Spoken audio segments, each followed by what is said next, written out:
Timnas sepak bola Indonesia akan kembali melanjutkan perjuangannya di kualifikasi Piala Dunia 2026 zona Asia. Timnas akan menjalani dua laga kandang melawan Jepang dan Arab Saudi pada 15 dan 19 November. Lalu bagaimana peluang Timnas Indonesia menghadapi dua laga berat ini? Kita akan bahas bersama pengamat sepak bola Muhammad Kusnaini. Selamat malam Bungkus, apa kabar? Selamat malam Ayu, alhamdulillah baik. Baik, Bungkus, bagaimana Anda melihat pemain-pemain yang dipanggil oleh pelatih Sinteyong untuk menghadapi Jepang dan juga Arab Saudi? Kita mengetahui ada beberapa pemain langganan Timnas termasuk kapten tim Asnawi Mangku Alam tidak dipanggil oleh STY. Menurut Anda pertimbangan dari STY ini apa, Bung? Iya, pada mulanya kan Asnawi ini kan memang masih dalam proses pemulihan ya. Meskipun kemudian di saat-saat terakhir bisa pulih, bisa bermain, bahkan membela klubnya. Tapi kan nama-nama pemain sudah terlanjur diputuskan. Jadi saya pikir nggak ada hal yang luar biasa. Karena nama-nama yang dipanggil sebagian besar adalah nama-nama yang memang sudah menjadi langganan tim nasional di eranya Sintayong. Jadi kalau di eranya Sintayong ini pemain kalau tidak menonjol penampilannya di liga biasanya sulit mendapat tempat di tim ya. Tapi kalau dia punya performa bagus di liga konsisten seperti Malik Rizaldi kemarin sempat dipanggil meskipun sekarang tidak dipanggil karena faktor cedera. Jadi memang pemain-pemain sekarang dituntut untuk tampil baik terutama di klubnya kalau mereka bermain di kompetisi domestik ya.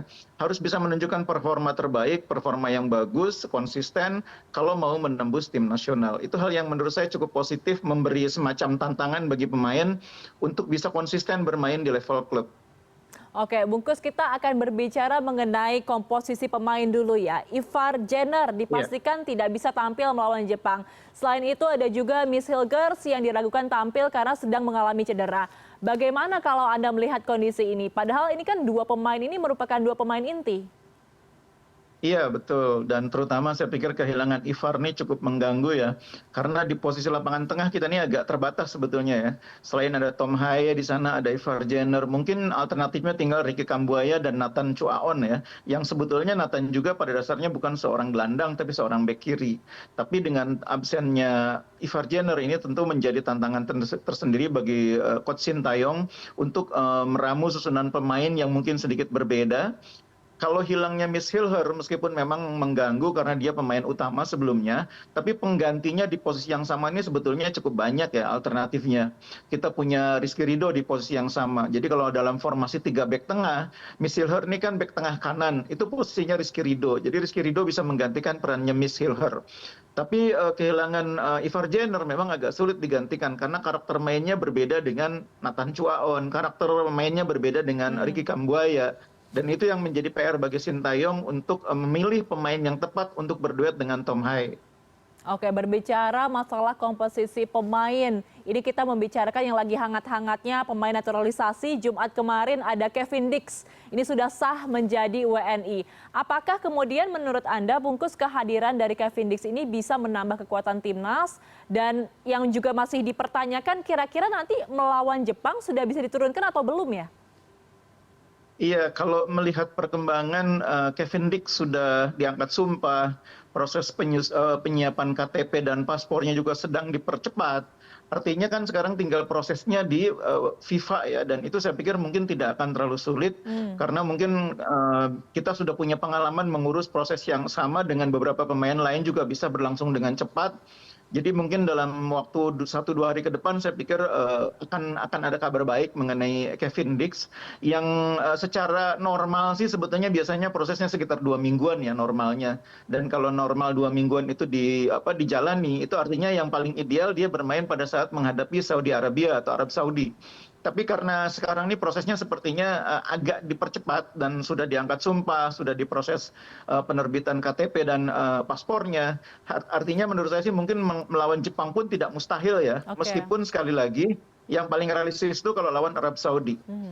Kita akan lihat ya nanti Bungkus tanggal 15 kira-kira Kevin Dix sudah turun atau belum. Tapi kita membicarakan masalah PR dari Timnas Indonesia yang masih sering disebut-sebut masalahnya ada di lini depan Indonesia. Masih sering disebut ini sebagai titik lemah dari Timnas. Kalau Anda melihat hal ini seperti apa, Bungkus? Iya, memang kalau kita lihat jumlah gol yang dicetak selama kualifikasi juga dalam beberapa event sebelumnya, memang kelihatan bahwa problem di lini depan ini belum sepenuhnya teratasi meskipun pelatih sudah mendapatkan sejumlah pemain baru ya. Karena memang pada dasarnya pemain yang jadi andalan di depan itu tidak banyak alternatifnya. Jadi kalau misalnya di depan saat ini Rafael Struijk tidak main, pilihannya kan tinggal Sananta. Nah, Sananta sekarang dipanggil kembali, tapi pada saat bersamaan Dimas Derajat nggak dipanggil. Kemudian Hoki Caraka juga masih harus berjuang untuk meningkatkan kualitas permainan dia. Alternatif memang tidak banyak. Akhirnya pelatih memainkan Ragnar Ortmangun kadang-kadang sebagai striker juga gitu ya. Padahal karakter Ragnar itu lebih banyak sebagai seorang pemain sayap atau pemain yang bermain di belakang striker. Itulah kondisi darurat yang dihadapi di lini depan sehingga akhirnya pelatih harus banyak bereksperimen.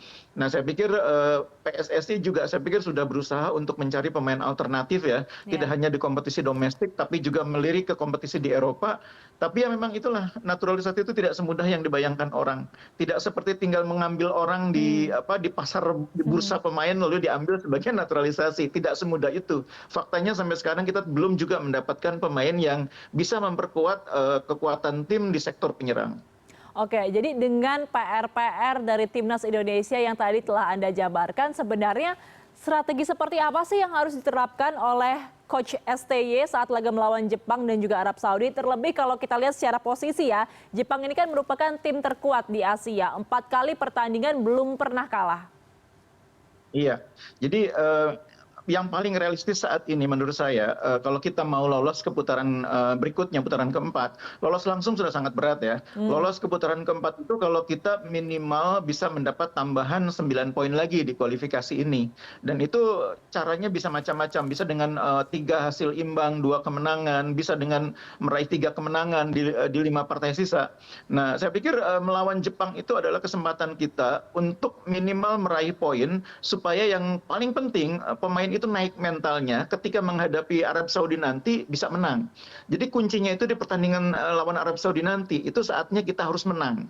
Karena kalau kita hanya imbang terus, sulit nanti untuk duduk di peringkat ketiga, keempat. Harus ada menangnya. Dan menangnya itu saya pikir yang paling realistis kan kalau kita menjamu Arab Saudi, menjamu Bahrain, itu saatnya kita menang. Nah, tapi menang lawan Arab Saudi nanti harus dimulai dengan penampilan yang bagus waktu lawan Jepang, sehingga moral pemain terangkat, moral pemain meningkat, dan lawan Arab Saudi lebih percaya diri. Jadi kuncinya lawan Jepang harus bagus dulu. Kalau lawan Jepang bisa menahan imbang atau apalagi menang, itu moral pemain akan meningkat dan lawan Arab Saudi optimis menang. Oke, jadi target dari Ketua Umum PSSI, Pak Erick Thohir untuk mendapatkan poin pada laga melawan Jepang dan juga Arab Saudi ini realistis ya menurut Anda ya, Bungkus? Bukan realistis lagi, memang harus begitu caranya kalau mau lolos. Kalau tidak begitu ya sulit bagi kita untuk lolos. Jadi 2 pertandingan ke depan ini pertandingan yang menurut saya paling krusial di perjalanan kita di kualifikasi ini. Menentukan apakah kita punya peluang lolos ke tahap keempat atau enggak. Oke, Bungkus, ini kita membicarakan sedikit tentang teknis ya, masalah kondisi rumput di GBK. Ini kan sering menjadi keluhan dari pemain dan juga pelatih. Seberapa sih berpengaruhnya kualitas lapangan dengan strategi permainan dari timnas? Iya, Indonesia ini kan cara mainnya kan mengalirkan bola secara secara bertahap dari lini belakang ke tengah, tengah ke depan dengan mengandalkan seorang pengatur serangan, bola dari kaki ke kaki atau menyerang dari sayap memanfaatkan kecepatan pemain sayap-sayap kita, entah itu Yakob Sayuri, entah itu Asnawi, entah itu Calvin Verdong. Itu membutuhkan kondisi lapangan yang bagus memang. Kondisi lapangan yang membuat aliran bola itu bisa bergerak dengan baik. Tapi bukan masalah itu saja sebetulnya. Pertandingan internasional memang membutuhkan standar lapangan dengan kualitas tertentu yang dipersyaratkan oleh FIFA. Jadi terlepas dari cara main Indonesia, memang ini pertandingan tim nasional ini ada standarnya yang harus dipenuhi untuk rumput atau stadion yang dipakai untuk menggelar pertandingan itu. Dan Senayan mudah-mudahan GBK sudah bisa melewati fase fase yang sempat kemarin kita anggap kondisinya tidak bagus, sudah bisa kita lewati, sekarang kondisinya lebih baik sehingga mendukung penampilan tim nasional nanti. Oke, baik. Terakhir, Bungkus, prediksi Anda nih, skor Indonesia melawan Jepang dan juga Arab Saudi, berapa Bungkus? Ini yang paling sulit ya. Kalau saya sih berharap lawan Jepang itu jangan kalah aja. Oke, Jangan kalah aja, entah imbang itu ya. 0-0, itu 1-1. Betul.